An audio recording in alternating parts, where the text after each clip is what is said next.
আমরা এই কথা করে স্পষ্ট করে বলতে চাই যে বাংলাদেশে কোনো মৌলবাদী দল এখানে ক্ষমতায় আসবে তার কোনো সম্ভাবনা নাই। বাংলাদেশের 52 বছর ইতিহাসে দেখা গেছে যে কখনোই কোনো মৌলবাদী দল তারা ক্ষমতায় আসতে পারেনি, বরঞ্চ তাদের যে শক্তি সেই শক্তি দিন দিন ক্ষীয়মান হয়ে এসেছে। নৌকায় আর ধানের শীষ, দুই সাপের একই বিষ। নৌকায় আর ধানের শীষ, দুই সাপের একই বিষ। এর সাথে মিলে মিশে ইসলামের ভাবনা ভাবিস। এর সাথে মিলে মিশে ইসলামের ভাবনা ভাবিস। হুকামি ছাড়া এ যে কিছুই না, ওরা যে একই পাখির দুই ডানা। ওরা যে একই পাখির দুই ডানা। ওরা ছিল মূর্তি পূজক, এরা মূর্তির পাহারাদার।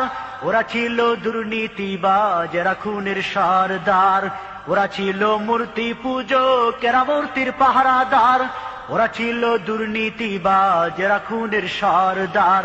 ওদের কোনো ফারাক তো নাই, একই ভাতে পুষা বিলাই। ওদের কোনো ফারাক তো নাই, একই ভাতে পুষা বিলাই। আমেরিকা ভারত ওদের ঠিকানা।